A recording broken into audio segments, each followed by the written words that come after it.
More than 60 years of history and tradition. The Turkey Night Grand Prix for the United States Auto Club National Midgets. All the stars have come to Irwindale Speedway to tangle with the newest USAC Triple Crown champion, J.J. Yaley. They'll do battle tonight for the J.C. Agajanian Trophy, and it's up next here on Speed.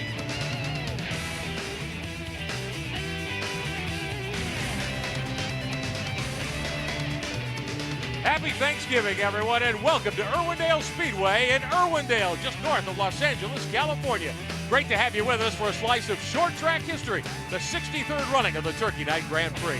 I'm Rick Benjamin, 10-time Turkey Night starter Larry Rice is alongside. Dave Argabright will be down on the racetrack and on pit road for us tonight. A great night for all of us who love midget racing. And Larry, there's nothing like this race. There's nothing like this. It really impressed me when Tony Stewart won his first Grand Prix here, Turkey Night Grand Prix. He had tears in his eyes. I mean, he's won NASCAR races, he's won the Triple Crown, he's done all sorts of things, but he really loved winning this race. A lot of people consider this part of the Midget Triple Crown, along with Belleville and the Chili Bowl, and a win here really can be a career maker. In a lot of ways, this is almost the start of the 2004 season, the championship already being decided. We talked a lot this summer about J.J. Yaley, who's written a major page of history in the USAC record book. He's standing by with Dave Argabright.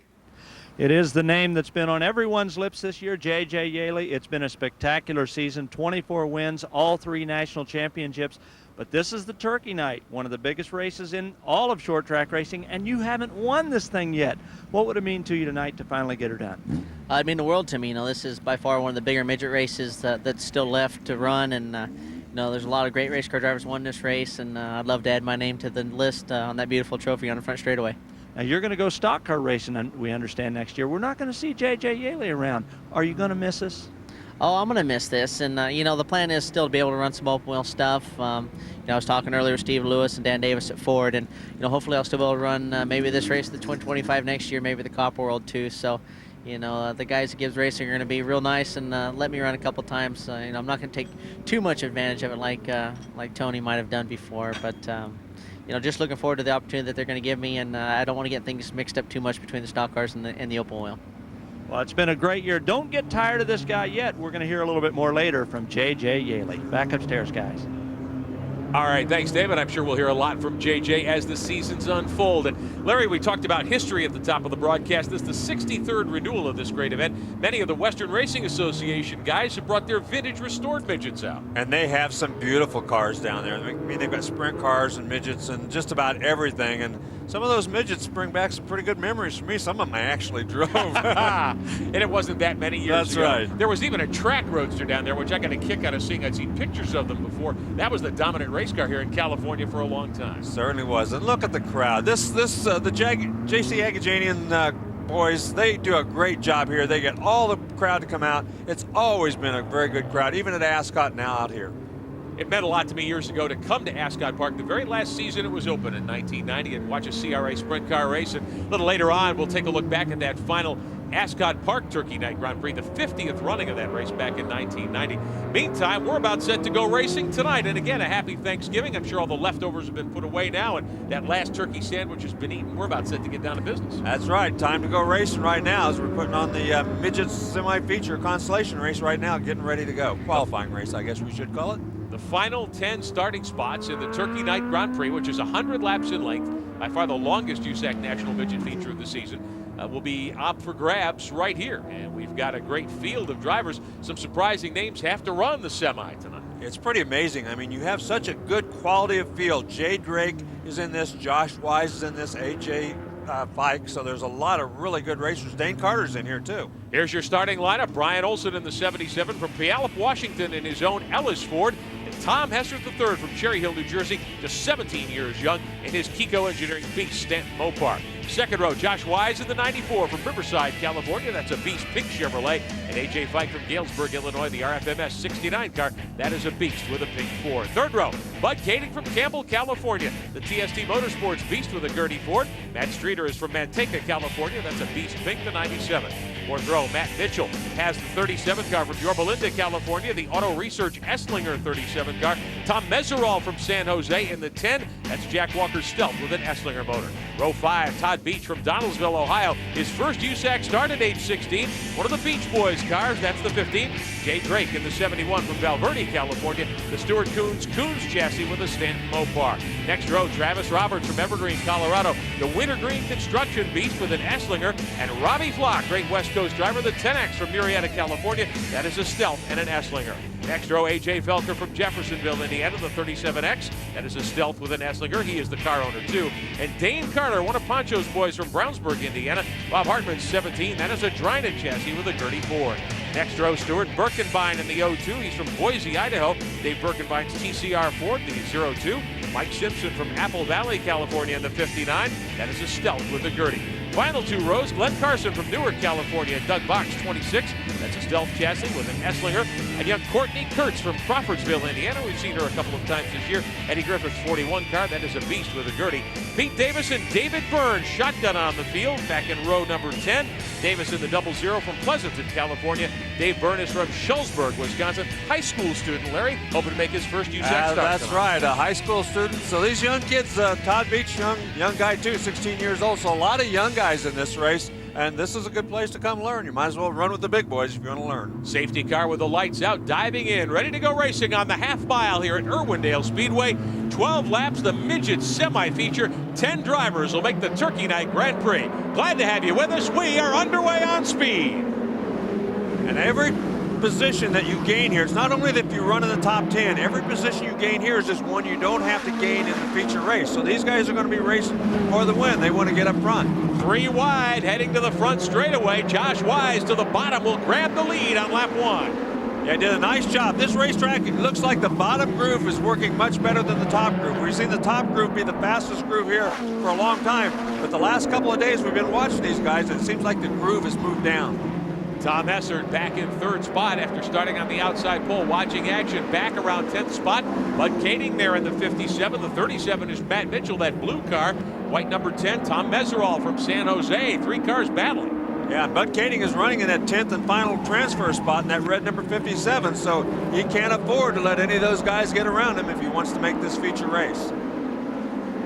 Down into 1, Todd Beach there, the Beach Boys orange and white 15, just 16. A lot of experience in UMERA and Neymars in the Midwest. He's won some main events there. Hoping to make the show tonight for his first ever Turkey Night Grand Prix. He's just up in front, running back in 6th position. There's Kading running alongside the 37 of Matt Mitchell. Kading's back in 11th now. He's got to get going here. Yeah, he does. He just lost that transfer spot, so that was an important position that he just lost. He's going to have to get his act together if he wants to get this race.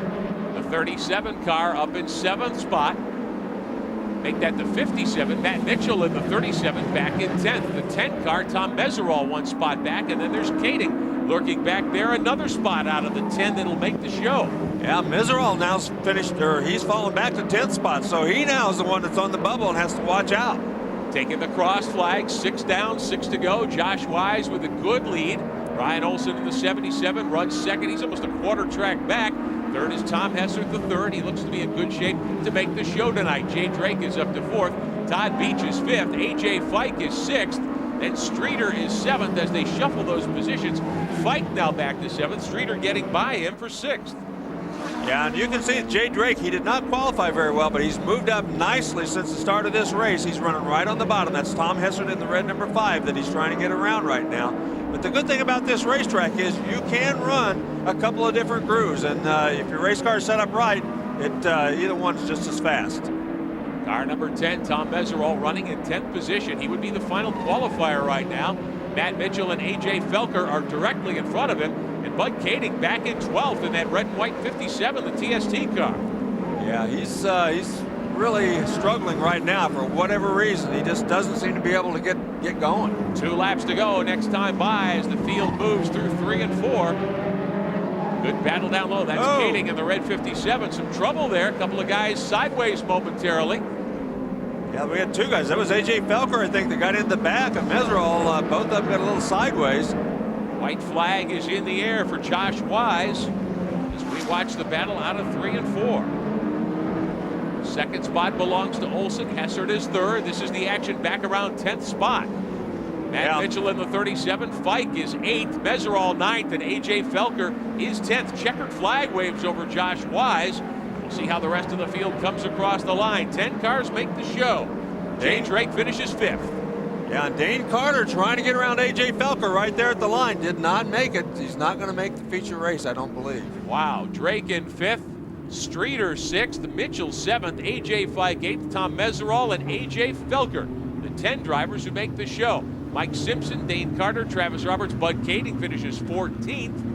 And Glenn Carson back in 17th. Robbie Flock 18th. And boy, that's a surprise. Guys going home early. Yeah, certainly is. I would never have thought that Dane Carter or Robbie Flock would have missed this race, but it just tells you the quality that we have here. There's a lot of good race cars, and you got to be on top of your game to make the feature race. So young Josh Wise out of Riverside, California, and the Eric Wise Beast with a pink Chevrolet to victory lane. First winner of the night on Turkey Night Grand Prix night here on Speed. He wins the Midget semi-feature, and he will start in 21st position when we grid the cars up for the Turkey Night Grand Prix a little bit later on. Now the USAC Western State Sprint cars are here as well tonight. Great field for that race. We're going to see that 40-lap main event. Yeah, and that should be a great race. The sprint cars put on a great show out here at this racetrack. They're very quick around here, extremely quick. As a matter of fact, they run 360 cubic inch engines out here on this series instead of the 410s that they run back in the Midwest that we've seen all summer. In victory lane with our winner, Dave Argabright. Well, he's the first winner of the night here at the Turkey Night. Going to tug at that helmet and get that thing off. Josh Wise has won races here at Irwindale before.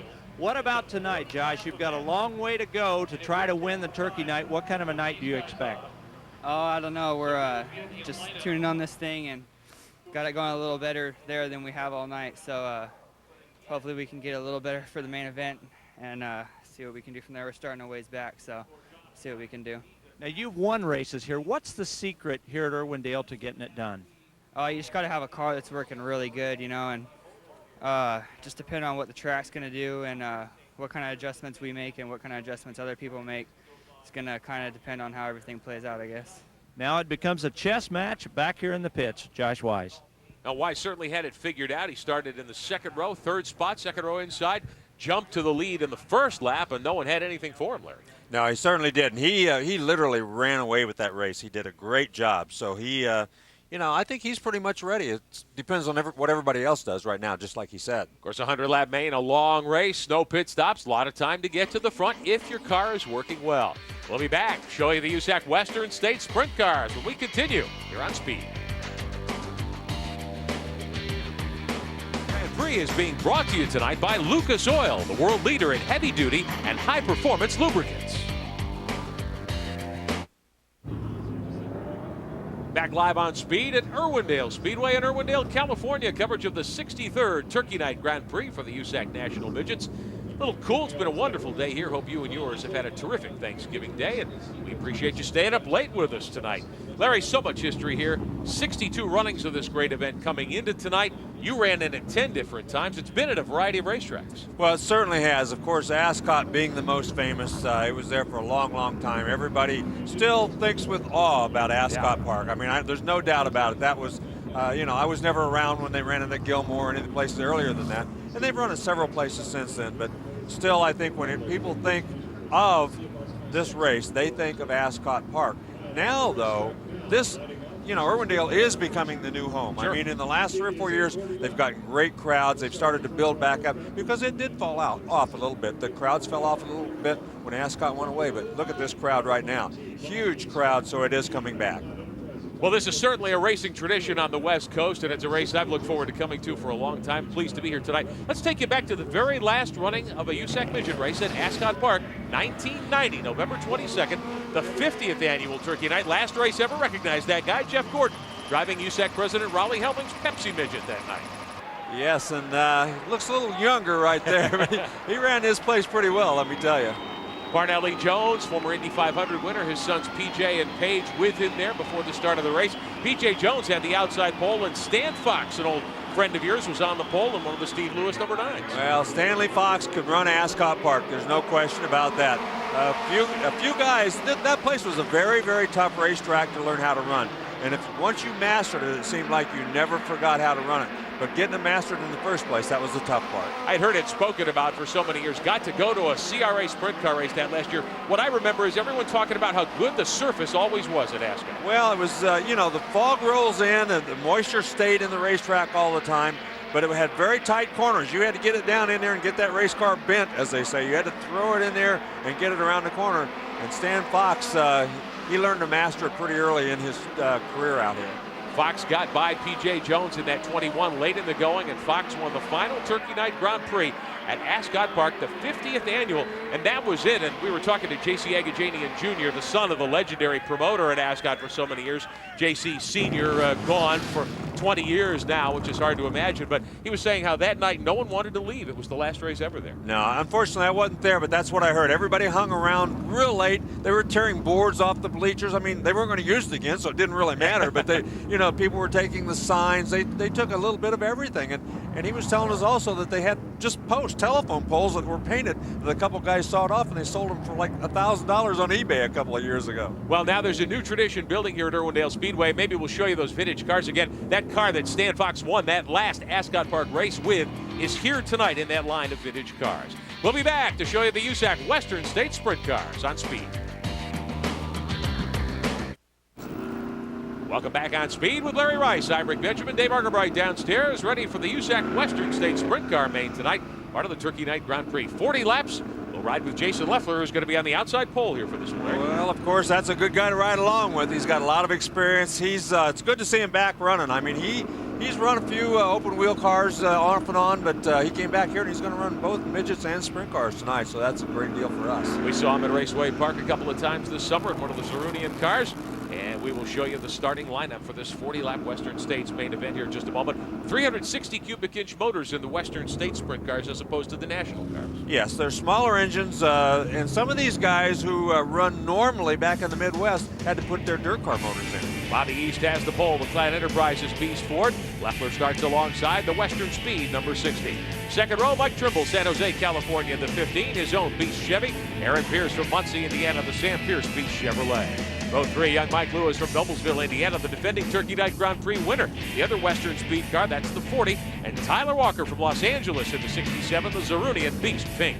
Row 4, Tom Hessert III from Cherry Hill, New Jersey, in his own 5X, that's an Eagle Stanton Mopar. And David Steele out of Tampa, Florida, the third Western Speed car, the 20. That is an Eagle Mopar. Row 5, Greg Taylor is from Ventura, California, in the 47, the Rick Taylor Beast Chevrolet. Nick Gracino Jr., a very famous West Coast open wheel family. Car number 11 from San Francisco, that is a Beast Chevrolet. Row 6, the 63 for Ivan Worden from Cotati, California, his own H&M chassis Chevrolet. And the only female driver in this field, the 5 for Shauna Hogg from Roseville, California, Richard Hogg's Eagle Chevrolet. Seventh row, A.J. Fike from Galesburg, Illinois, the McGladrey and Pullen 32, that's a Beast Foxco. Scott Hansen from Simi Valley, California, his own 33. The eighth row, Rick Hendricks in the 97 from Canyon Country, California. Brad Gumgardner is from Chino, California in the 88. Row 9, Jim Waters from Salt Lake City in the 24. Jason McCord, who won a Silver Crown race at IRB this year from Anderson, Indiana, the Consani 41. The 10th row, Jimmy Weissong from Utah, the 00. Jay Drake from Val Verde, California, the Keith Kuhn 67. The 11th row, Chad Nichols in the 52. Bud Kading in the 4. Jeff Gardner and Mike Bergoito in the 19. Tony Hunt and Chuck Maddox are in the 13th row. Chris Peterson and Chris Schmelsley from Victoria, British Columbia, share shotgun on the field in the 95. He's in row 14. And again, some fine drivers deep in the field there. There certainly are. It's going to be interesting to see how well they can come up through there. Now, these cars are a little bit bigger. They're a little bit heavier than the midgets. Oh, you can see that's tire smoke already getting into that corner. That looked like Michael Lewis, heavy on the brakes. Up out of the backstretch for the first time. Bobby East in the 5. They're 3 wide. Jason Leffler forced up high out of the groove and a lead change. Looks like Aaron Pierce has taken the 26 car to the bottom and he grabs the point. Yeah, Bobby East and Leffler battling each other, and Pierce just went right to the bottom, went around both of them. Now this track has what they call graduated banking, just 6 degrees on the bottom, 12 up high. Jason Leffler into 1. He's shuffled back to 4th already. Yeah, he's probably just kind of biding his time. I don't think he's one of these guys that goes out there and bonsai right off the bat, but you don't want to get shuffled back too much farther. Now he's on the bottom of the racetrack that we talked about earlier. It looks like that's the fastest way. It was about 75 degrees here when the sun was out during the day. Tonight, probably about 50. Probably takes a while for the tires to heat up. It It does take a while, and it does change the racetrack too. When the racetrack gets colder like this, it'll usually tighten the race car up a little bit, so they have to adjust for that and make that compensation. Michael Trimble in the 15 is up in second spot. Aaron Pierce in the black 26 is your leader. That's Trimble in second. You're riding with Leffler, who's third down the back straightaway here on lap number 5. Trimble in that 15 car is only 17 years old, Wow. but he doesn't look like a man. He made a pretty nice move right there. Got back to the inside. Hasn't lost that spot yet. His mom was telling me that he had to skip school to come down here, so he's looking for an excuse from somebody. That's Mike Lewis in the 40 up alongside. He's not very old either. Lewis gets by for second. Jason Leffler trying to work his way back to third. Let's ride with Leffler. Yeah, and Trimble doing a nice job for a young kid. He's only run about 8 or 9 sprint car races this summer. He says he's going to go for Rookie of the Year next year, but doing a great job, qualified really good. Jason Leffler trying to work his way to the bottom. Jason, of course, with a lot of NASCAR Craftsman truck, Cup Series experience, moving to the Busch Series full-time for Gene Haas in 2000. Yeah, and he's finally kind of got his act together a little bit. He's moving back up. But meanwhile, Aaron Pierce has pulled out to a pretty nice lead over those two. Aaron Pierce with a good lead. This is for 5th, 6th, and 7th. That's the Zeruni in 67 with sprint car veteran Tyler Walker on board on the high side. Yeah, Tyler Walker, he had quick time and hasn't moved up quite as quickly as he had hoped to, probably. Tom Hessert back there in the 5. You've got Jay Drake's car back in the mix there as well. There's the 15 of Trimble. He's got shuffled back to 4th. Hessert running 5th. The 32 with A.J. Fike back there in 6th. Then you see the 67 with Walker. That's Dave Steele in the orange 20. Yeah, Dave Steele, he's a guy you expect to move up pretty quickly when you come to the pavement, but so far he's kind of stuck where he's at. Look at A.J. Fike, though. He's trying to find a way. I think he's faster than both those guys in front of him, but they're running side by side. He's got no place to go. We've seen Tom Hessert III make a lot of progress this year. Great drive. He's up to 4th right now. Meantime, the leader, Aaron Pierce, has stretched it out. Well, he has. Maybe, maybe not. I was going to say, right now, it looks like his lead is dwindling very quickly as Michael Lewis has really gained on him the last couple of laps. And Michael Lewis is really driving into the corner deep. That's one of the advantages to running second. You could go in deeper, but if you go in too deep, then you just wash up the racetrack. So far, he hasn't done that. Two drivers who've seen each other a lot this year in National Midget Sprint Car Competition. Pierce from Indiana, Lewis also from Indiana. Lewis has run, though, the Western State Sprint Cars all season long. Yes, he came out here trying to win this championship and already did. So he's done a great job. I'm not sure exactly what. Oh, there you go. He went in so deep. Yep. He washed the front end right up the racetrack and couldn't hang on to it. Here he comes back. And look at Pierce. Once again, Pierce lets him drive it in there that deep and goes back around him. Swapping the point with 14 laps on the board, 26 to go. Aaron Pierce in the black 26 has led just about all the way. Michael Lewis in the 40 car runs second. Lewis has led a couple of different times for a 1/10 of a second, maybe, but they are side by side. Well, he's trying to force Aaron Pierce into making a mistake. So far, Pierce hasn't bit, though. Oh, right there. See how deep he drives it into the corner? But Pierce gets off of the corner better, and right now, that's the key. Pierce out of Muncie, Indiana. His dad's 26, started 4th. Lewis grabs the lead with an inside move and a spin. Trimble spins the 15, and we get a caution. First yellow flag of the night. 16 laps are complete. Trimble loops the car off of turn 2, actually to the inside of 2, and we are under yellow for the first time. That's a tough break for him. He's running in the, I think, 6th spot when that happened. Very tough break. He had high hopes of really doing well, and he's going to have to go to the back of the pack now, and that makes it pretty difficult. These cars, of course, don't have self-starters. They'll have to be a tow truck sent to get the 15 car. And we will regroup. We hold with 16 laps down, 24 to go. The USAC Western State Sprint Car Main at Irwindale Speedway. Part of our exclusive Speed Channel coverage of the Turkey Night Grand Prix. Here's another look at what happened. He was running up alongside the 67 with Walker and one of the Consani cars down into the corner. Yeah, he just got up there, got the back end out on that car. Look at this. They're running side by side. It's Bud Kading down there on the inside. Oh, he just got on the throttle too hard. He was up on the high side. And when you're on the high side here, your car tends to want to be a little bit loose anyway. You just chase the throttle a little bit too early, trying to keep Kading behind him, and that's what happened. That 41, one of the two Consani cars, that's the car Jason McCord is driving tonight. The Contos cars are back home in Indiana. We'll be back for the restart in just a moment. Welcome back to Irwindale in Southern California. Alongside Larry Rice, Cybreak Benjamin, Dave Argenbright downstairs for us. The Western State Sprint Cars of USAC, part of the bill here tonight, the Turkey Night Grand Prix. The 100-lap USAC Midget feature coming up a little bit later tonight. Aaron Pierce is going to be the restart leader with Mike Lewis putting a lot of pressure on him, Dave Argenbright. Yes, indeed, Rick. You know, earlier this year in the USAC Sprint Car Opener, the national opener at Anderson, Aaron led all the way with J.J. Yaley right behind him, putting tremendous pressure on him. So he's used to getting that kind of pressure. Now let's see what he can do with Michael Lewis. Jason Leffler lining up third in that orange number 60. We're back underway, 25 to go. And Pierce up in the middle of the racetrack. Larry, it was really terrific to watch Mike Lewis, and he swapped the point inside-outside on the corners, but now the tires got heat back up again. Well, that's right. We'll see if the tires were sort of the problem. You can see Michael Lewis running much higher on the racetrack than the other two guys running up front. Leffler moves up a little bit. They're actually running three different grooves because Pierce is running right on the bottom through the middle, and then Michael Lewis is running higher. And there we see Jason McCord again in that 4 car, and I apologize to him for a while ago. Well, he and Bud Kading teammates tonight for Bob Consanti's bunch here out in California, and the numbers are 4 and 41, and actually one of the cars has a taped 1 alongside on the tail tank, so a little hard to tell which is which there. The 32 car, AJ Fike, in his normal pavement sprint car that they put a 355 or 360-inch motor. Yes, they have, and he's actually moved up very well. Now he's on the inside challenging Leffler, so he's moved up. Man, he looks to be one of the fastest race cars on the racetrack right now. Uh-oh, we got problems. Somebody slowed way down over there on the backstretch. Coming up on halfway, and that is McCord's car with a problem. Jason McCord, who was running well up in the top 5, off the gas. No caution flag shown. They're going to try to give him a chance to get the 41 out of harm's way without stopping the race. He'll pull below the white line, and the green lights stay on here at Irwindale. Halfway next time by. And he's down off the racetrack as long as he can coast around there and get on the inside. Now we get a yellow. Caution now waves, and the 88 car has gotten into the wall up in turn 4. I believe that's Jimmy Weissong, one of the West Coast regulars. No, Brad Baumgartner. Yeah, Brad Baumgartner, yeah.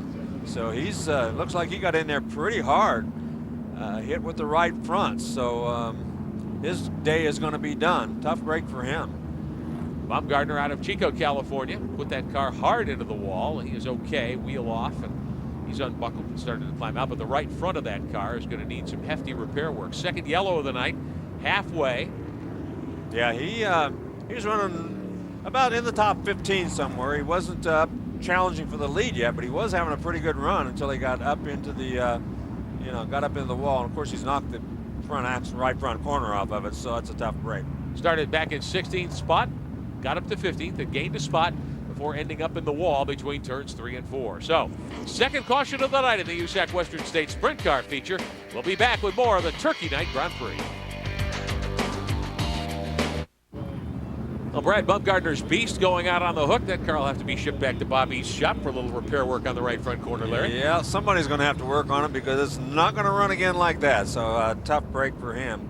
Meanwhile, back in third place, AJ Fike has run from 13th up to 3rd. Now we're going to see how good he is, though, because he's got the 2 tall dogs in front of him. But he looks to be very, very strong right now. Probably the lesser known of the 2 Fike brothers. His brother Aaron certainly has made a big impression in the Infiniti Pro Series and elsewhere this year. Yeah, but AJ Fike's he's really been fast during this race. I mean, when he came up, the only time that he slowed down passing guys is when he got behind 2 guys running side by side, and he followed those guys for a couple of laps. But other than that, he's worked his way up pretty quickly, and he's going to be somebody to reckon with. These guys are going to have to get their act together. He's used the bottom of the racetrack primarily to get to the front at this point, and now whether he's got anything for Michael Lewis, he'll restart right in front of him in the 40, or Aaron Pierce, who remains the leader in the 26. We shall see.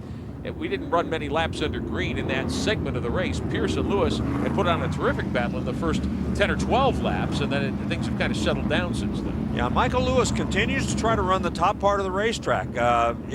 Must be with the way the race car is handling that he goes up there. So if he stays up there, he's going to leave that bottom wide open for AJ Fike. And I really look for AJ, if things are right, he should go right by him. Then he'll have trouble with Pierce. All of that started when Jason McCord apparently broke in the Consanti 41. That didn't bring out the yellow, though. The yellow came out after Baumgartner got into the wall up in 3 and 4. So no speedy drive's been put down. We don't think that McCord put any fluid on the racetrack. That was my first thought when I saw the 88 car. Yeah, and that's you know, that's a good thing, because the Speedy Dry, this particular racetrack, for some reason, it really makes the racetrack slick. The drivers hate it when they have to put that stuff down on this racetrack, which they've had to do earlier in the day for a couple of blown engines, and maybe that's one of the reasons the racetrack's a little bit slicker and the groove is down lower tonight. Some 110 cars here tonight for the Turkey Night Grand Prix festivities.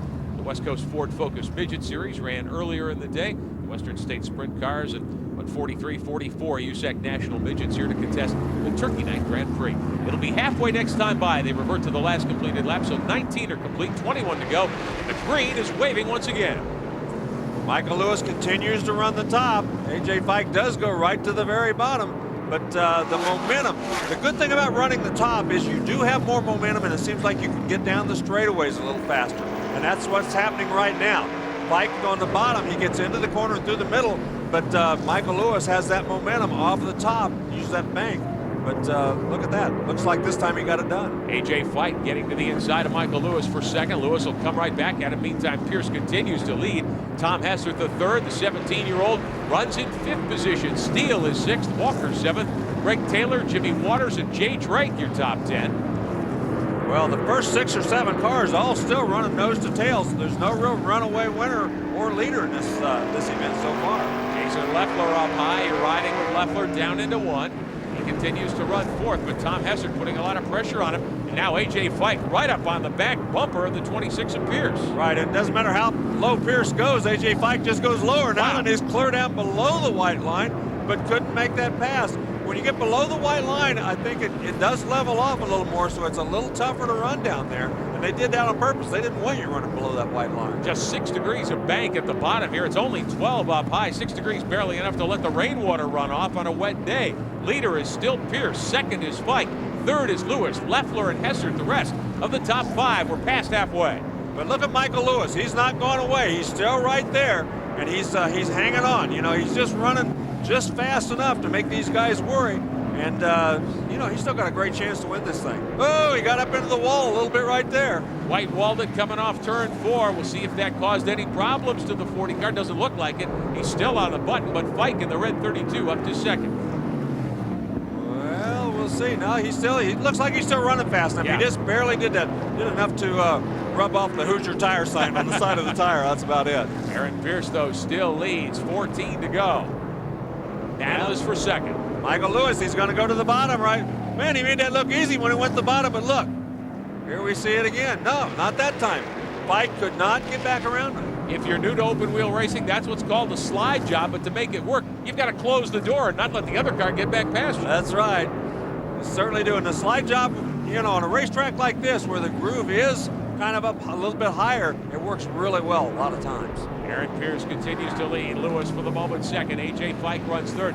Fike's so much lower on the racetrack. He's saving so much ground in the corners. Lewis trying to play the momentum game with it. And you know what? Tom Hessert back there, he's moving up on these guys. He's moved back into fourth, and he's gaining on those leaders. So he's having a great run here tonight. Tom Hessert the third just linking up with Keith Coons. Caution on the racetrack. Yellow waving. One car in trouble. It's the 95 off the pace. Chris Schmelze, he's no indication as to what the problem might be. Schmelzley out of Victoria, British Columbia, Canada. Started shotgun on the field back in 28th spot. Was running near the tail. And he will bring out our third caution of this Western State Sprint Car main event. Yeah, it didn't appear that anything happened except the engine let go. And you can see the oil running out from under it right now. So definitely it let go. He was way high on the racetrack. And he was trying to get to the bottom. And as he pulled across the racetrack, they thought it was way too dangerous, so they did throw the yellow flag. Undoubtedly, there's fluid on the track, so that'll result in Speedy Dry trucks coming out. So we will take a break with 28 laps complete. Turkey Night brings out all the stars. I've got two-time Indy winner Roger Ward and the 1945 Turkey Night winner from Gilmore Stadium, Danny Oakes. Now, they tell me, guys, Gilmore Stadium was a special place. Is that right? It was that. What'd you say, Danny? You can stand on the gas? Stand on the gas there.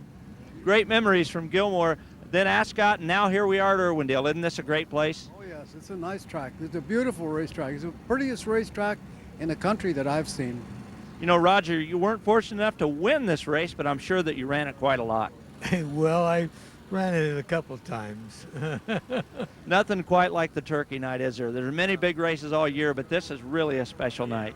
Yeah, everybody goes after the Turkey Night race. Well, here I am. I get to interview Roger Ward and Danny Oakes. What a great Thanksgiving. Back upstairs, guys. Part of the tremendous history and legacy of midget racing in this country. Well, it certainly is. Of course, Danny Oakes went on to be a chief mechanic at the Indianapolis Motor Speedway, and he's, he's been around the sport for a long, long time. I can remember Roger Ward racing on the East Coast, where I'm from, when I was a boy. My dad was active in midget racing. I remember he drove for Ken Brent a couple of times in New Jersey. Yeah, he ran a road course Yes, out he there. did. Very well. Won a what was called a Formula Yeah. Libre race in Yeah. Lime Rock Park in Connecticut in an Offie Midget, which is one of the great stories, I think, of racing back in those days. And no gearbox. No gearbox. These cars have an in and out box only. That's right. There's no clutch in these cars, so you either in gear or out of gear. You're either going or you're stopped. Riding with Jason Leffler, ready to get back to it. 12 laps to go. Green's in the air. Aaron Pearson, the black 26, is your leader. Lewis second. Fike is third. Tom Hessert up to fourth in that white number 5 with the blue tail tank. Leffler shuffled back to fifth. And Larry, I'm surprised. Jason Leffler having a lot of trouble getting to the front here. Yeah, he's, although right now it looks like he is moving up, but Hessert moving right to the bottom of the racetrack, hanging in with those guys. A.J. Fike is the guy that seems like he's, I don't know whether he wore the tires out or what down there, but he hasn't been as quick the last 4 or 5 laps. We'll see if he can move back up. Tom Hessert in the blue 5 car. Jason Leffler in this orange machine, the number 60, side by side for fourth. Battle is for second. Fike and Michael Lewis going at it. Aaron Pierce loves to see this. Of course, no rear view mirror, but this allows him to open up the lead.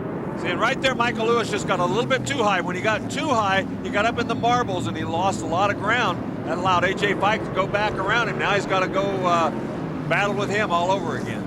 Fike in the red 32 from Galesburg, Illinois. Lewis in that orange number 40 out of Noblesville, Indiana. Although that is a West Coast car that he has run all year, the Western Speed Machine. Battling side by side for second.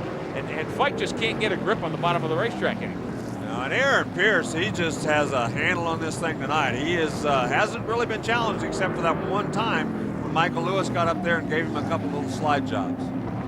Top 3, quite a battle for second spot. Your leader is Pierce. Lewis now reestablishes second in the 40. Here comes Fike right to the bottom to try to get up alongside him again. Yeah, Fike doesn't give up. He's got that groove down there in the bottom. He's worked it out pretty well. Jason Leffler, meanwhile, he's been on the outside of Tom Hessert now for 3 or 4 laps. Just can't quite get by him. Dave Steele in the 3rd of the Western Speed cars, the orange number 20, back in 6th. Haven't seen much of him yet tonight. There's Hessert in one of the Keith Kunz cars. That's the 5X and the 60 of Leffler. Watch Leffler. He's pushing the front end real bad coming off the corner. You can see him right there. He's got that thing bent all the way. Just can't get off the corner quite the way he wants. There. Boy, he really turned the wheel right there.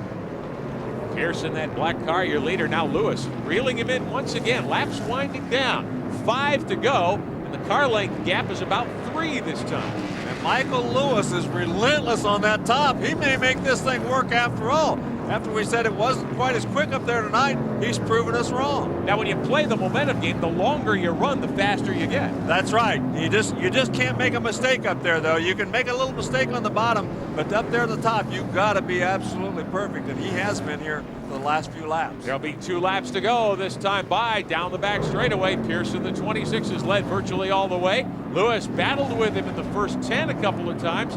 Couldn't grab the lead and hold it. They lap by a slower car. Well, that probably helps him a little bit right there. That makes Pierce get up on the racetrack a little bit. We'll see if he pulls one of those slide jobs as he comes down here on this last lap. On to the inside, going for the lead, Michael Lewis, but can he hold off Pierce? White flag in the air.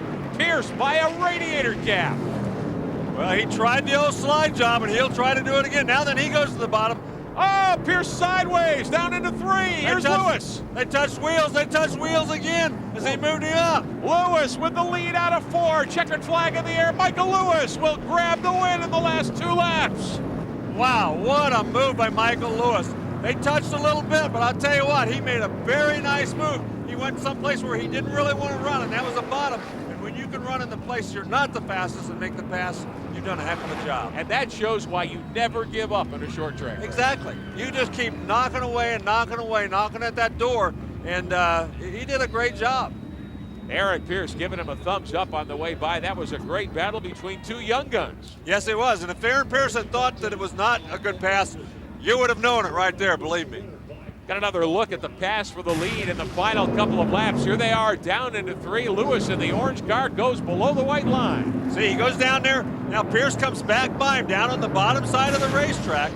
And, but Pierce just couldn't get back around him once he got behind. Now, Michael Lewis won the Turkey Night Grand Prix in his Midget 1 year ago. He'll try for a sweep here tonight. He gets his night off to a terrific start. Well, he certainly does. That was a nice race. I mean, he only led 1 lap, but it was the one that counted. Driving the Western Speed Team ASE Eagle with a Westmar motor. That is the 40 car from Noblesville, Indiana. That's Aaron Pierce over to pat him on the helmet and say, great job. Hey, that's a good gesture by him. I'm not sure I'd be that happy if I were him right now. What a way to start tonight, Dave Argabright. Well, Michael Lewis all the way from Noblesville, Indiana. You know, we give you the determination prize. You never gave up. At what point were you beginning to worry just a little bit that you were going to run out of laps? I'll tell you what, this Team ASE Redline Oil Eagle was running. The Westmar was running really good. I got to thank all the guys. The cautions hurt me. It took me 5-6 laps. John, 5-6 laps to get it rolling. And once we did, I was bound and determined to win this sucker, make it 2 in a row here. Hopefully we'll go do the same thing in our Midget. Talk to me about that pass. Was it a delicate thing to try to get in there without too much contact? The pass originally wasn't. The pass down the backstretch coming down for the checker was, he raced me clean, but man, there wasn't a whole lot of room. And I was threading needles, baby, but man, this is awesome. Now, how much, we're looking at the pass right now.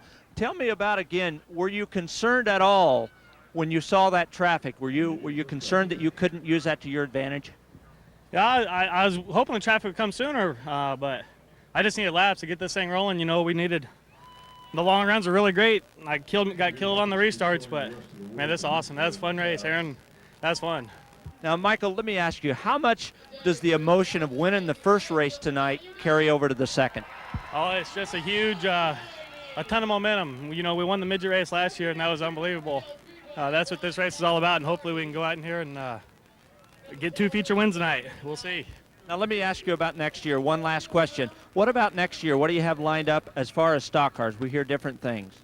Well, I got to talk to Richard and see what they got going. They called me a couple weeks ago and showed some interest, so hopefully you'll see me down there in an RCR car next year. Who knows? They gave me an opportunity about a month ago, and I got to thank them for that. I had a lot of fun doing it, and hopefully we can do it again. Well, the Richard he refers to as Richard Childress. So we'll see what Michael Lewis has in store, guys. Pretty fast company, of course, with all the success that Ryan Newman, Tony Stewart, Jeff Gordon, and others have had. A guy like Michael Lewis attracts a lot of attention. Well, I'll tell you, it's things like this. I mean, those guys watch these television shows. They know who's a hot dog on the pavement in USAC. And you know, the fact that Jeff Gordon and Tony Stewart and those guys have gone down there and cleaned their clock a few times really helps every one of these kids.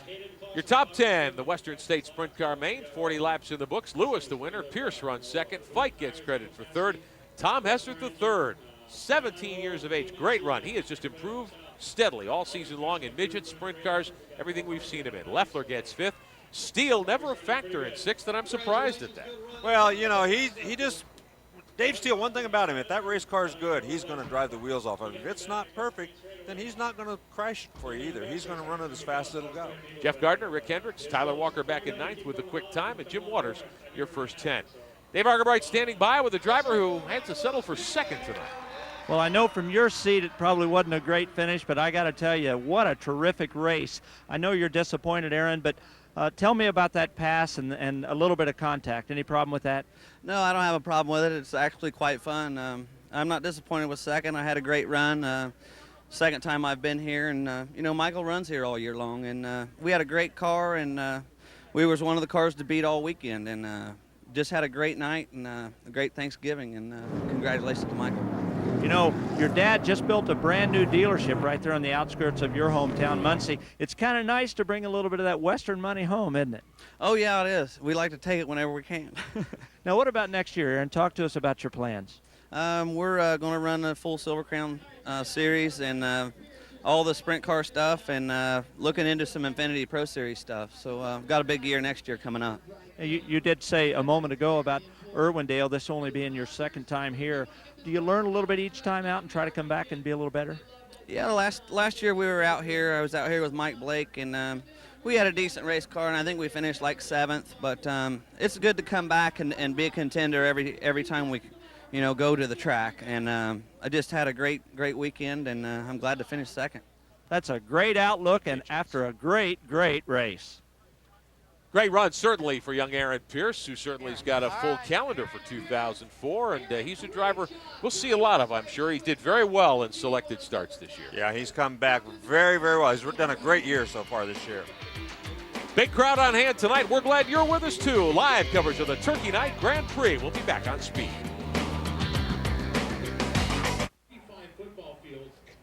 Welcome back live to Irwindale Speedway in Irwindale, California. The USAC Turkey Night Midget Grand Prix on Speed with Larry Rice, Dave Argabright, I'm Rick Benjamin. Huge crowd on hand tonight. This is a traditional short track gathering of the clan at the end of the season, and a great night for short track racing. And we're very glad you're with us tonight. All season long on our USAC coverage, we've talked about J.J. Yaley, what a terrific year he had. He did accomplish the feat that only Tony Stewart had pulled off earlier. He won all 3 USAC national titles in the same season, Midget, Sprint Car, and Silver Crown. He moves to NASCAR racing next year, but a short time ago, our Dave Argabright had a chance to sit down with JJ and reflect on the success he enjoyed this season. JJ, at what point this year did you feel that the season was yours? I mean, did you feel that it was all coming together? Well, with the way the USAC schedule is, it's pretty tough. Anything can happen at any time. And, the middle of the season, we won a lot of races, had a pretty good-sized point lead in all 3 divisions. But, a matter of 2 races of a little bit of bad luck, Tracy was closing in on the Midget Championship. So, until it's over with, you can't count anybody out in the series. What was different this year than any previous season you've had? There really wasn't much. We still worked just as hard at the shop on all 3 teams. We still had a lot of fun when we went to the racetrack. It was just a matter of maybe being a little bit better prepared as the season came along, just maybe doing our homework more than everyone else did. So when we got to the racetrack, we were always a little bit closer than everyone else. You had talked earlier in this season about winning the Triple Crown being an important goal for you. In doing so, did you feel that there was the opportunity to win that many races? No. With, like I said, everything is so tough. You run so many races, all 3 divisions being so different. To do what I did this year is, it still hasn't really sunk into me that I've won 24 races and still have the opportunity to win a couple more. I had to have a lot of luck. There's a lot of races we dominated and were really fast, and then there's some that, without a yellow flag or something, we wouldn't got the opportunity to, challenge for a win. So, I hope that we were going to be able to have a season like this, but never dreamed it'd come true.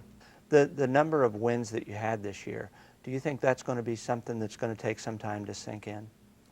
It is, and just to look back, I can't even remember all the wins and all the different racetracks that we've won at this year. They've all just kind of melted into just one great season. But hopefully with the record that maybe it'll take another 50, 60 years for some young hotshot guy to come and break the thing. But for the record to stand for as long as it did, and to be tied with A.J. Foyt, Sleepy Trip, and what Jay Drake did a couple years ago, to finally beat that and set the mark is, it's just a fabulous season for me, and with the way things have turned out, it could be my last one. Do you have a specific outline of the next couple of seasons with Joe Gibbs Racing, what your plans are as far as specific races, specific series? Yeah, next year we're going to do something similar to what Ryan Newman did as far as doing the ABC program, the Arca-Bush, and the Nextel Cup. It's the best way to get a lot of experience racing, testing. If you do a full season, it's really hard to get a lot of test dates, and the biggest thing for me is going to be trying to learn the differences in the car, finding the limits, and the cars are a lot of fun to drive. They change dramatically from a run. So as a driver, you always have to be thinking. You always have to be looking for a different line, and that's the kind of challenge, the thinking part of it, that I really like to do. Well, JJ, it's been a pleasure to watch you the last few years since you came out here as a snot-nosed kid from the West. You've evolved into a great champion, and we're going to miss you and wish you all the best as you go down the road to new challenges. Thank you very much. J.J. Yaley, a guy who certainly put on a tremendous show many, many times this year, Larry, very deserving of those honors. Well, that's right, and he said he takes a lot of luck, and it does take a lot of luck, but well, I'll tell you what, you got to put yourself in the position to take advantage of that. It will be fun to watch him when he moves up to the next level next season with Joe Gibbs Racing. Certainly an organization, you couldn't do any better than that if you do want to make the move into stock cars. Well, that's exactly right. You know, you try to position yourself to go with the very best there is in the business. Obviously, Joe Gibbs is one of the very best in the business. He's been with some of the very best in the business here in USAC, and you know that's the whole part of the game. You got to have more than just talent. You've got to have a whole package. You've got to have a whole team. So it's very, very tough thing to do, but he's been very good at it. Well, some of the midgets getting pushed away. We're getting close to the start of the 100-lap USAC Turkey Night Midget Grand Prix. We'll be back here on Speed.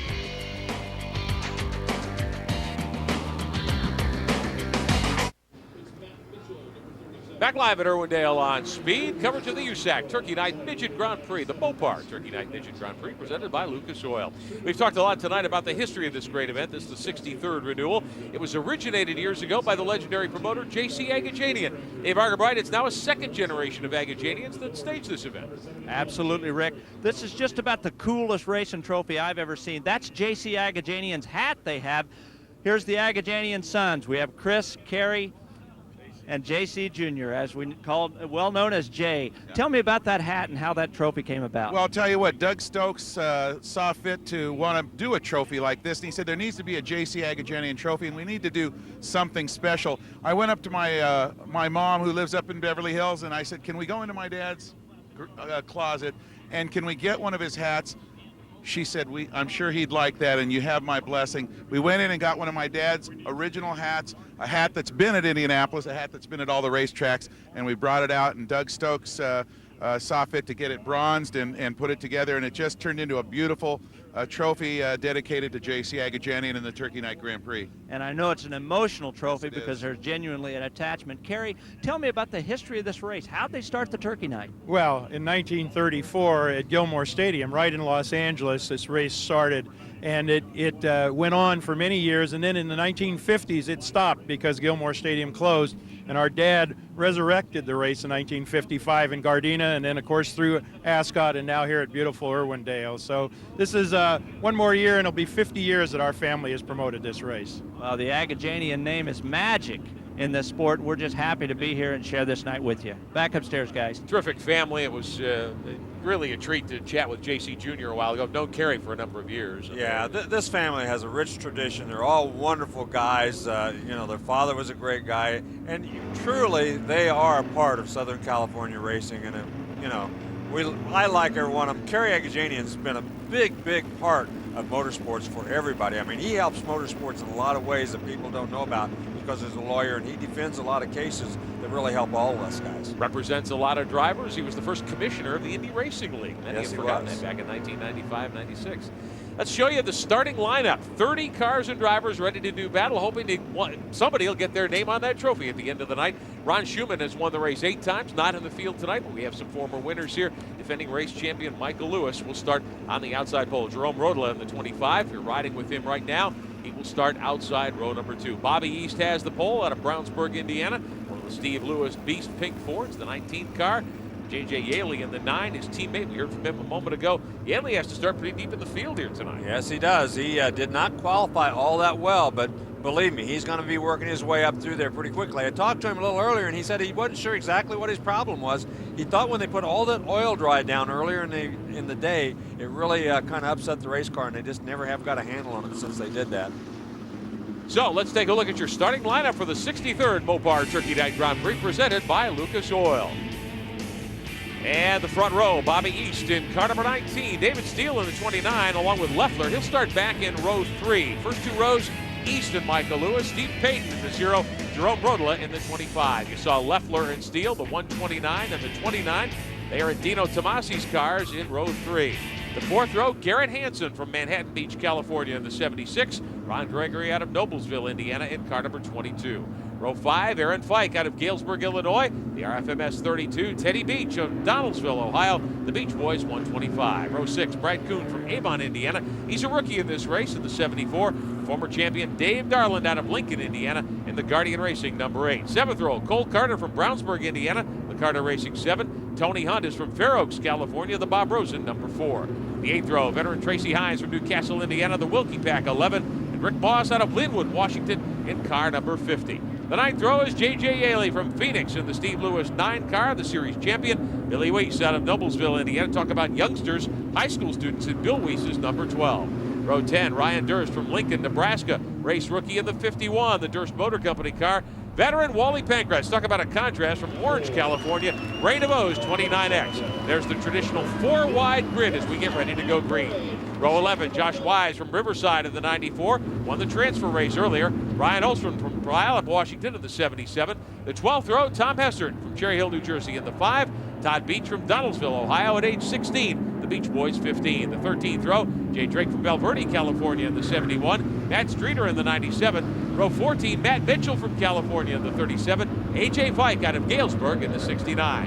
And the 15th row, Tom Meserol from San Jose in the 10. Shotgun on the field is A.J. Felker out of Jeffersonville, Indiana in the 37X. So 30 drivers, 30 cars.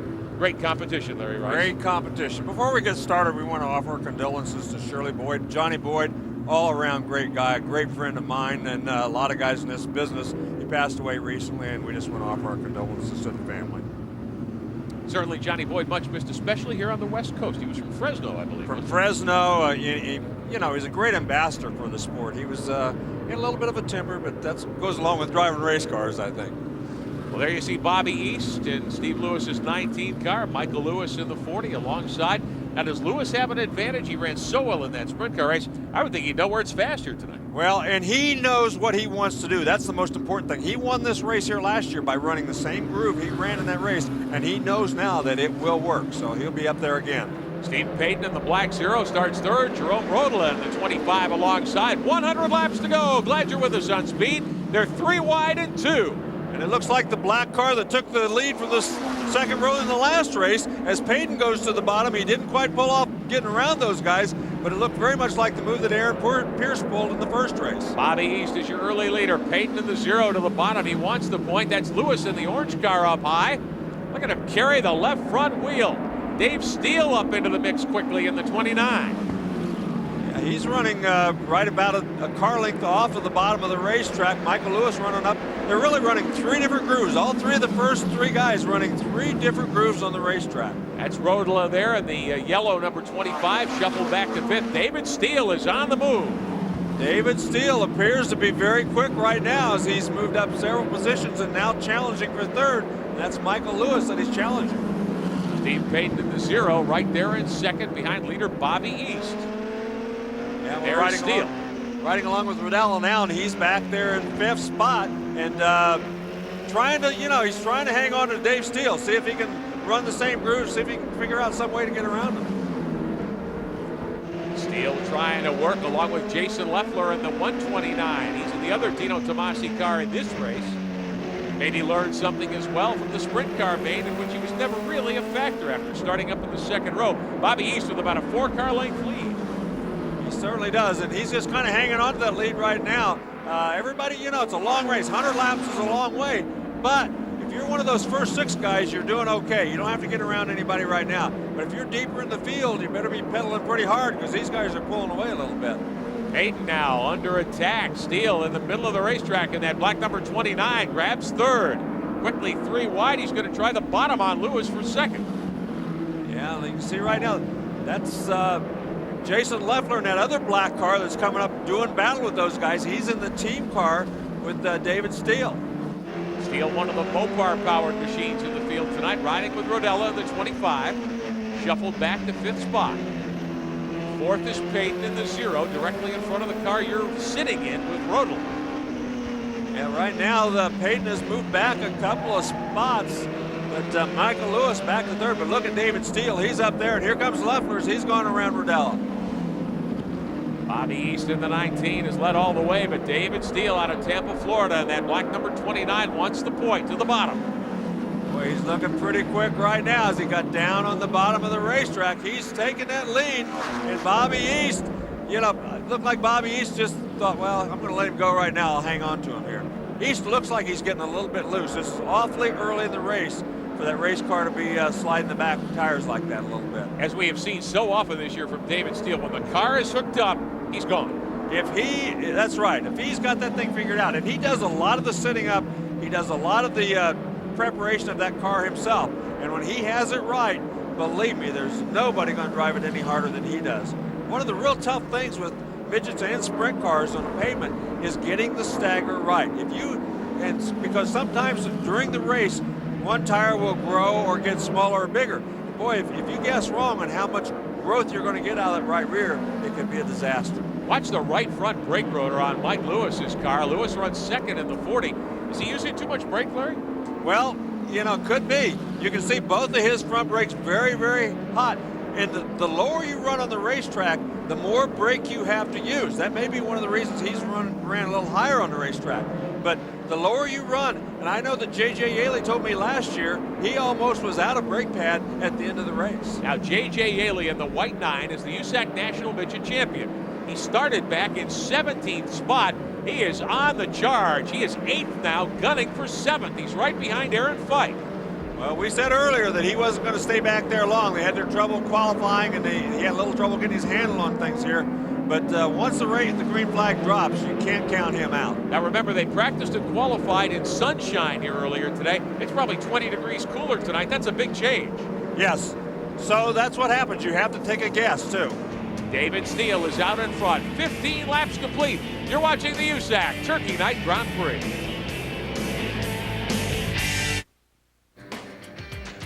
Hi, I'm Ron Gregory from Noblesville, Indiana. We're out here in Irwindale, California at Turkey Night, and I'd just like to thank everybody at home watching TV a happy Thanksgiving.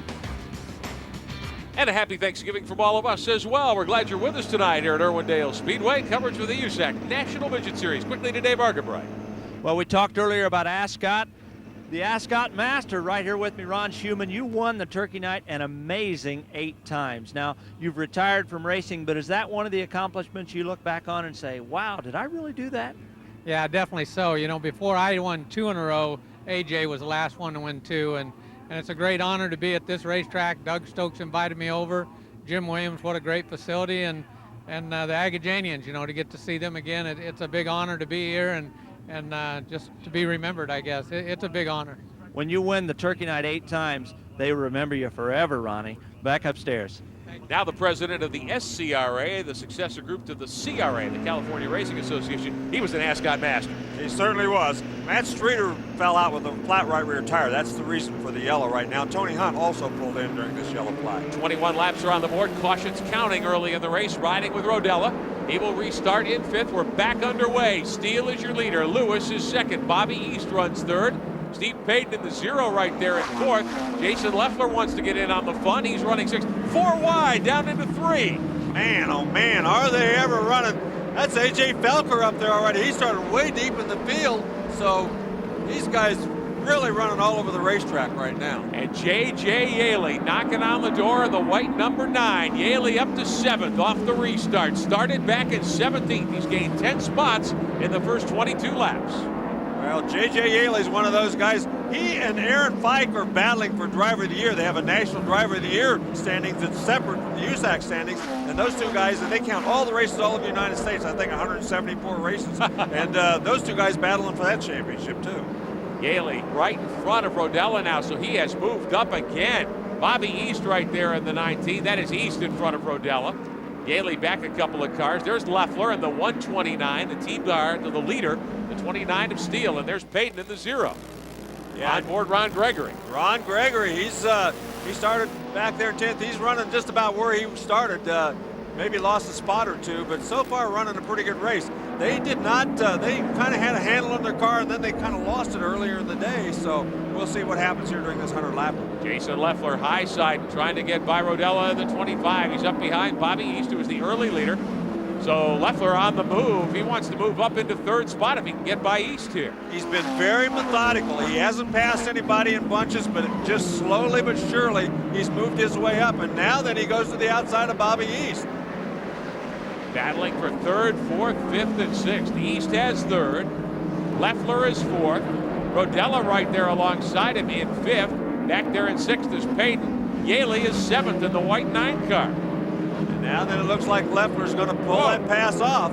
And you can see, though, they were still running 3 abreast in there as Rodella went clear to the bottom. Jason Leffler, former winner of the Turkey Night race back in 1999. David Steele, who is the leader, won this race 2 years ago in 2001. And prior experience here is a big factor. Well, it is a big factor, but, you know, the length of the race is a big thing. You run a 100-lap race in one of these midgets, you got to have some patience, but not too much. So it's a very delicate balance you got to run with. And right now, it looks like these guys in the first 6 or 8 all doing a nice job. We have seen this time and time again in 2003. A lot of this seems to turn on how well you take care of the tires there. Well, that's right. You can't burn the tires up early in the event, so you've got to be careful about that. But at the same time, you can't let them get away from you by a whole straightaway either. So it's kind of a delicate balance. You just got to do what you got to do. Payton at the 0 in 6th. He started third, so he's backed up a little bit. Bobby East in the 19 car was the pole sitter. He's backed up as well. He's back in 5th right now. David Steele is out in front in car number 29. 32 laps complete, 68 to go. We'll grab a quick timeout. Be right back for more at Irwindale.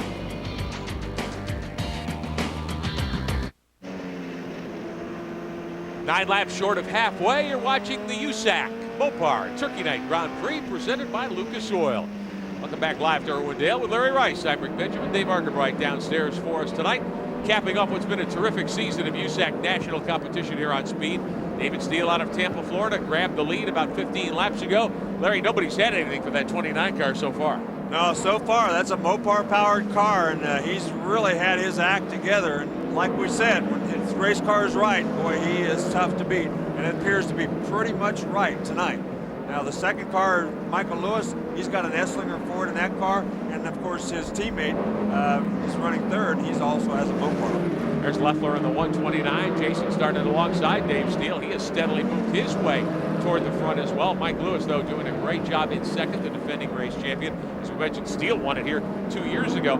David driving the Dino Tomasi car. He's got some big changes ahead for next year. Bob Gratton, his longtime car owner in the Silver Crown Series, put his equipment up for sale recently. Yeah, he certainly did. That makes a big difference, and you got to go out and try to hustle up a new car.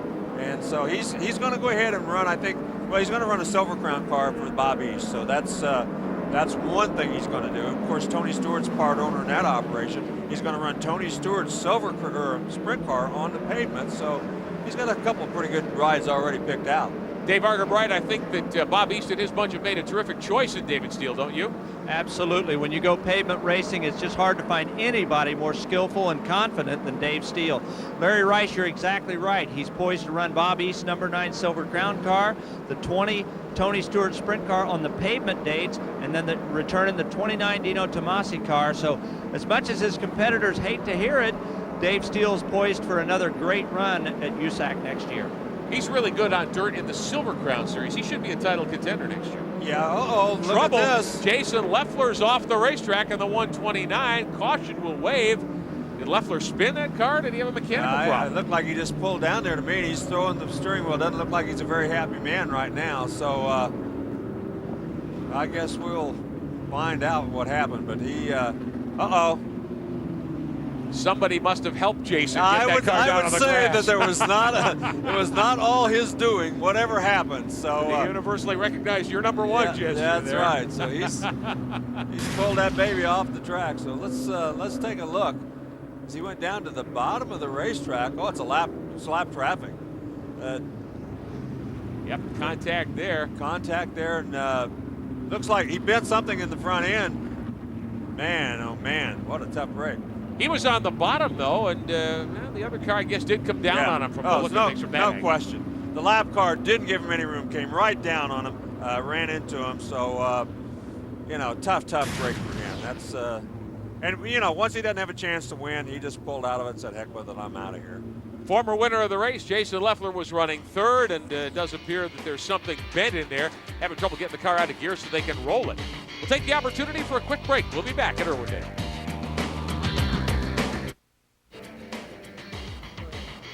Hi, I'm Josh Weiss from Riverside, California. I just want to wish everyone happy Thanksgiving here at Turkey Night. And we wish you the same with Larry Rice, Cyberic Benjamin, Dave Arterbright downstairs. We passed halfway. 47 to go, Larry. And this is the time in a race like this where if you're 8th, 9th, 10th, and you've got a car, you want to get toward the front. Well, that's right. These guys, if they have adjustments on those cars, they're going to start making them now during this yellow flag to try to improve the handling on the cars. J.J. Yaley, he's already running pretty doggone good. He came a long way through there, but once he got up to about, the 5th place where he is right now, he just kind of got stuck right there, and he hasn't gained a lot. So I'm sure that he's made a little adjustment here trying to gain.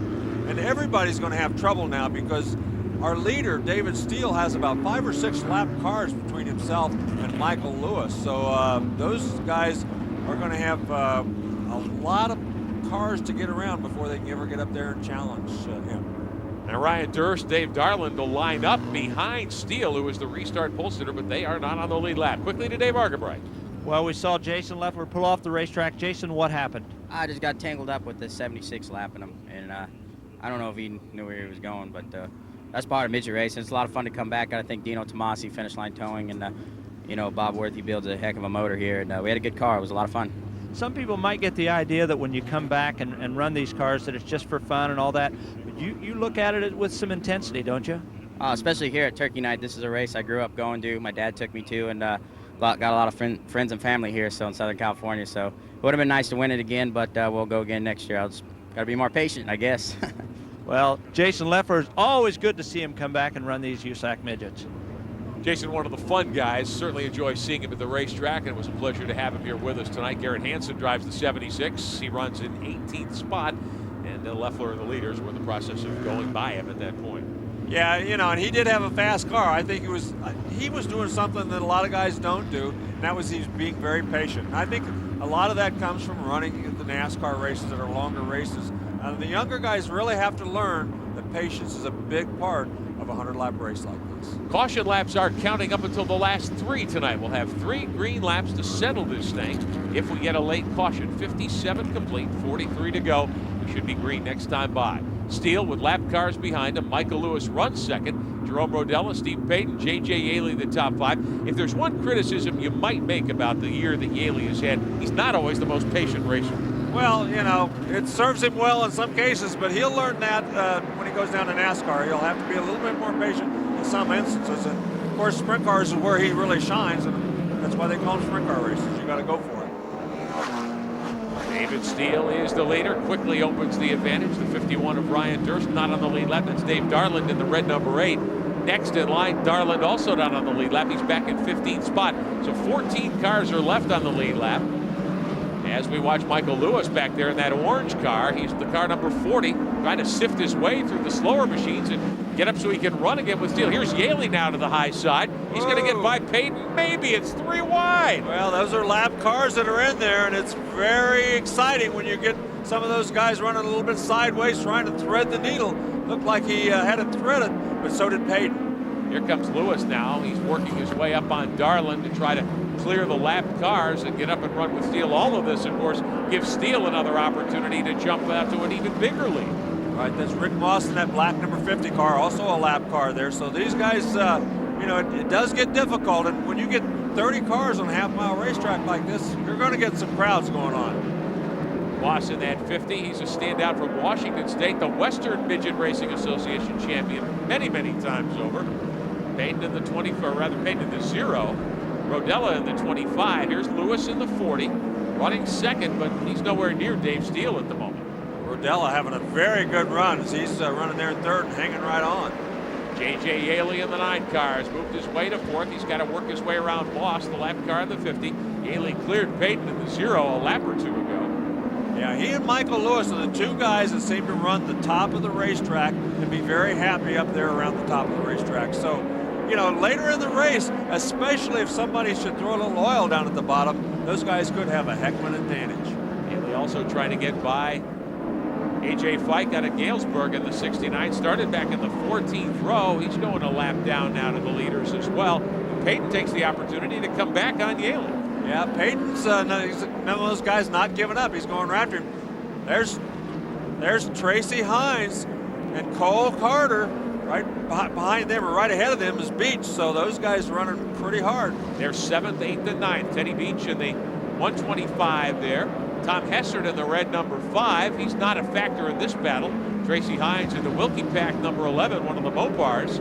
And then behind him, Cole Carter in the 7, and they are 7th, 8th, and 9th. Hessert going a lap down. And Cole Carter spent most of the day in the motorhome. He was sick all day long. And he'd go out, he'd run, he'd go right back, lay down in the motorhome. And as of about an hour ago, he still was not feeling it. Look how low on the racetrack he's running. He was clear down there. He was cutting the grass down there, that left front, it looked like. Great run for the 11 car with Hines. Hessert in the 5 now dropping back. Teddy Beach with a nice day going in the 125 up to 7. Hines is 8th and 9th to Carter. Yeah, the one thing about Carter, if he's not feeling well, 100 laps is a long way, and it could affect him before the end of this race. Well, David Steele on a Turkey Night drive, perhaps to his 2nd career win in this race. Still 40 to go. We'll be back. Green continues to show here at Irwindale Speedway, and the leaders knocking off very quick laps. Less than 30 to go now. David Steele with a nice lead. This is Jerome Rodela. He is in 3rd spot out of El Monte, California. He's turned in a good ride tonight, Larry. Yeah, he has. He's run a terrific race, really. If you notice when you can see it without the reflection, his eyes, I mean, he's really concentrating. He's really seeing what's going on in front of him. You know, I used to have guys make fun of me about how wide my eyes were open. Well, let me tell you, when you're running this fast, you want to have your eyes wide open. David Steele's got his eyes wide open. And meantime, J.J. Yaley slips up high. He was 4th, closing in on Rodella in the 25 car there. He's got Payton right with him. Yaley can't get around the 25. No, and he looked like he got a little loose right there, gave Payton a chance to get underneath him. He got up there and made a move, and Rodella goes very wide right there. It looks like both of them go around him. 3 wide momentarily. You see a lot of that here at Irwindale, but Payton gets the advantage. Give Payton 3rd spot now. Rodella gets drop kicked back 2 places. He certainly does, and I don't know why. He's been running pretty low on the racetrack. That time he went very high, and when he did, man, it was all over. The Mopar Turkey Night Grand Prix presented by Lucas Oil. 19 laps to go. David Steele with a big lead. Michael Lewis 2nd. Steve Payton now 3rd. This is for 4th, and Yaley gets a car length lead over Payton, Rodella in the 25. Yeah, he went down in under Rodella, just kind of moved up the racetrack. Rodella decided he'd move over and let him go.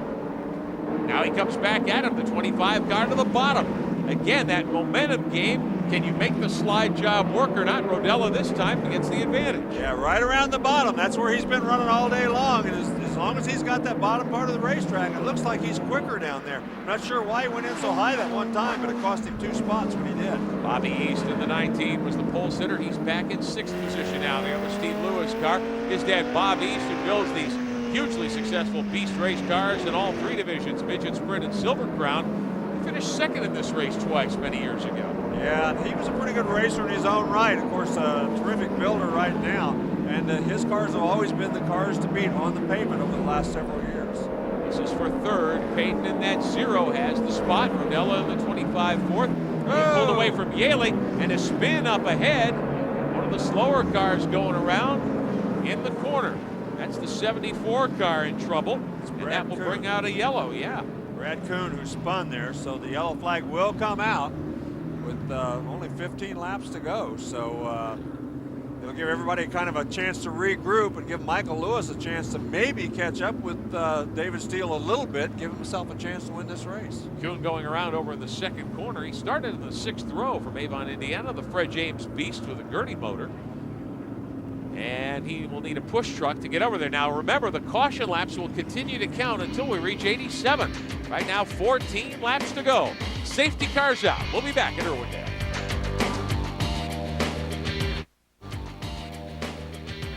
I'm Aaron Fike, and I wish you a happy Thanksgiving. And we join Aaron in wishing you and yours the very happiest of Thanksgivings. Hope you've had a terrific day. Thanks for staying up late with us tonight.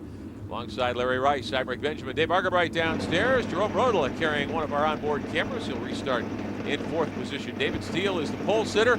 Michael Lewis 2nd, but boy, he's nowhere near being able to challenge Larry. Yeah, there are 7 cars between himself and David Steele, so he's got a long way to go to get back up there and catch him. Cole Carter had a tough break as Steele just lapped him just as the yellow flag come out. So he's really was a tough break for him. There is Lewis in the 40, and there you see Steele up ahead, and all those race cars between the 40 and the race leader, the 29 of Steele. So really at this point, if Steele can keep that thing between the white lines, he should be on his way to his second Turkey Night win. Yeah, he should be, because it's going to be very difficult, because those cars in front of him are running 9th, 10th, 11th. I mean, there's some pretty fast race cars up there that Michael Lewis has to work his way through. 91 laps are on the board, 9 to go tonight at Irwindale, and we are back underway. And that 29 has just been on rails. He just absolutely hasn't missed a beat. He's run every place. When he got in traffic, he went around top, he went around the bottom, he went around any place he wanted to go. That thing has been perfect. Look at him sawing the wheel right there, though. He's still driving the wheels off of it. He's not letting it rest, let me tell you. Carter and Wise, there's Ron Gregory and the Gary Irvin car, the 22. There's Lewis in the 40. He got by a couple of the lap cars quickly. He's going to give it a shot here. He won the Western States Sprint Car event earlier tonight. Wants his second straight Turkey Night win. Still, he's got a little bit of time. Well, and he's not going to give up. He showed us that in the last race. I mean, he was back and forth and close and not so close, and but he kept digging and just kept digging and digging until right at the end he made it happen. Steve Payton in the 0 car, moving by the 9 to make that the 50 of Rick Moss from Washington State. And there's Rodella in the 25 cars. They battle for position. Payton runs 3rd, Rodella 4th, J.J. Yaley, the Triple Crown USAC champion, in 5th in the 9 car. Yeah, so those guys still battling for position, as Rodella hadn't given up either, and he's trying to, going to get a little tight right there as like 3 cars side by side. Rodella runs in 4th. Lap traffic a big factor here. 5 laps to go for the leader, Steele. 5 to go. Yeah, it's pretty tough on these guys right now. Here's Yaley, and Tracy Hines gaining on him right now. Yaley runs 5th. Hines is 6th. One of the beach cars. That's Teddy in the 125 there in 7th. So 5th, 6th, and 7th in the heavy traffic. Wow, Beach went right around the lawnmower Route 2, went right down to the bottom of the racetrack, still running way down there.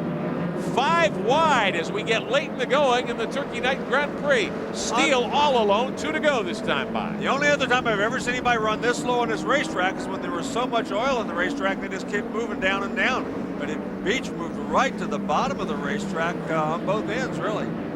He's way below, he's below the dash line there. He puts the slide job on Yaley and takes over 5th. Well, he got a little wiggly right there, but again, right to the bottom of the racetrack. White flag in the air for David Steele, 2001. He won this event here in Irwindale, gunning for his second career win in the Turkey Night Grand Prix.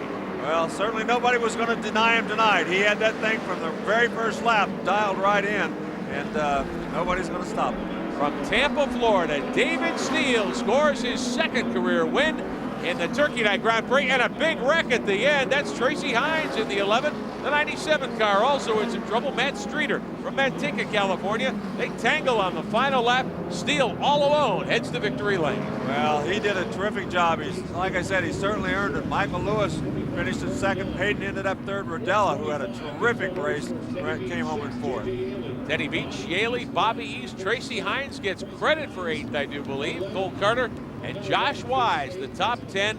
And the 2 drivers, Streeter and Hines, out of their race cars. Tough way to end the season. Well, it certainly is. But of course, I think he's going on to some bigger and better things. Mopar's got some plans for him next year, too. So I think he'll kind of forget this and just go on to the next step. Tracy Hines ran several Truck Series races toward the end of the season. Also made a start or 2 in the NASCAR Busch Series, and that seems to be on his plate for 2004. David Steele, though, will be back in the United States Auto Club next season, and he'll have a lot of great memories of his second Turkey Night victory. Here's how they got together. Oh, Yaley clipped the 11 car. Yeah, he doesn't have to be mad at the guy that was the second guy in the crash. He needs to be mad at J.J. Yaley. Yaley just got in underneath him, moved up the racetrack, and tagged him in the back end. Well, they might see each other next year in fendered race cars. So yeah, they'll probably see a little bit of that same sort of action if that happens there, too. Well, Tracy Hines' night ends not the way he wanted it to. We saw some great victories by Tracy this season. In fact, when we were here in April for the Mopar 2025, he won the first and almost won the double and collected the $50,000 bonus. This, though, a night for David Steele out of Tampa, Florida, and victory lane with Dave Archibald.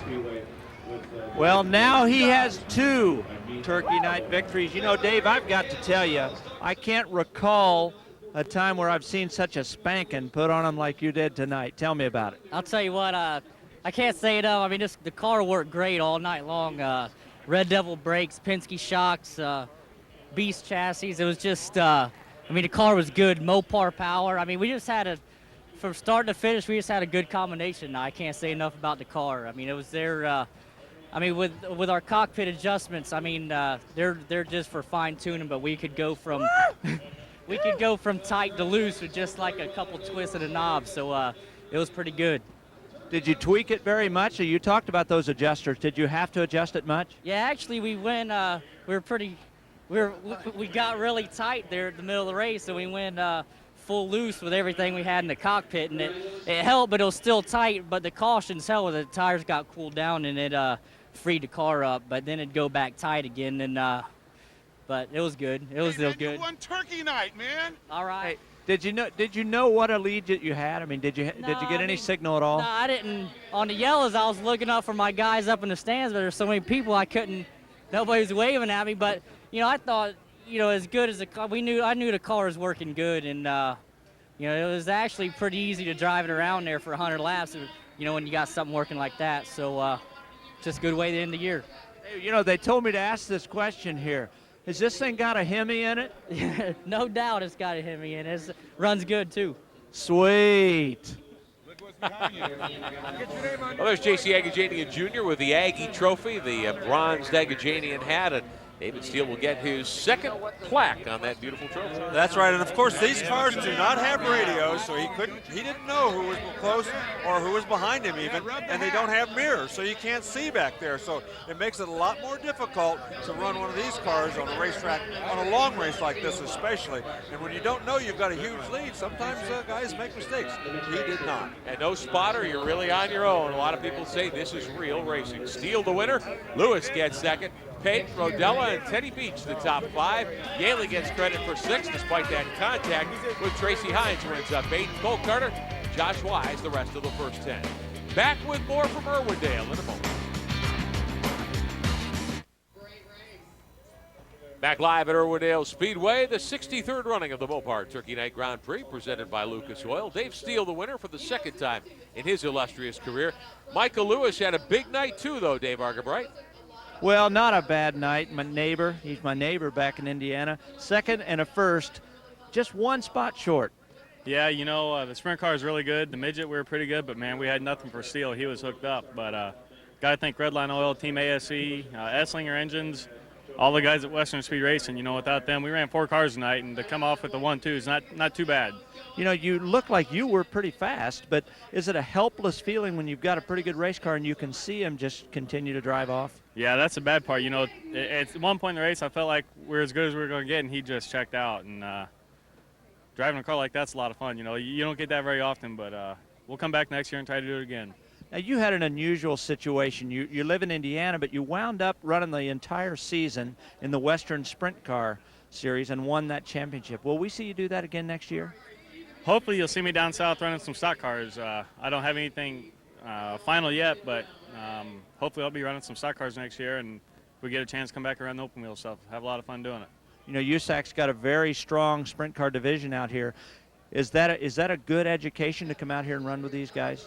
You know, last year I was hurt half the year and ran like 12 times, and this year I've run, I don't know, 35 races, and I think just running every weekend's helped me a bunch. So as long as I can just keep racing every weekend, that's what I like to do.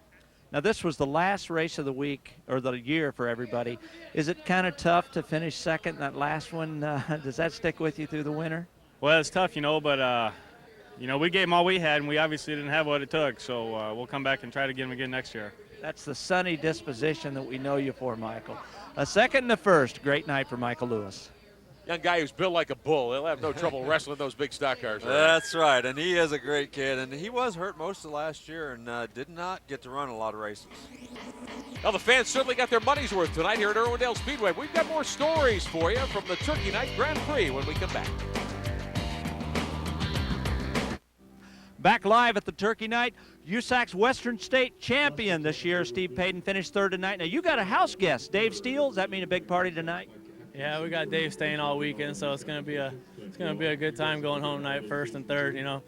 So just glad we ran good. Got to thank Essling Engineering and all my friends and family, all my help for helping me out. We tried hard and we did good. Call the cops in advance. Big party at Payton's. Happy Thanksgiving, everybody. Good thing you didn't mention his address, Dave Argabright.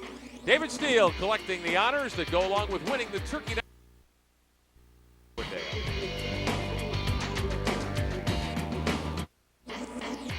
Tonight's coverage of the Mopar Turkey Night Grand Prix has been brought to you by Lucas Oil, the world leader in heavy-duty and high-performance lubricants. One more look at our top 10. Steele, the winner. Lewis and Payton, the top 3. Rodella and Teddy Beach.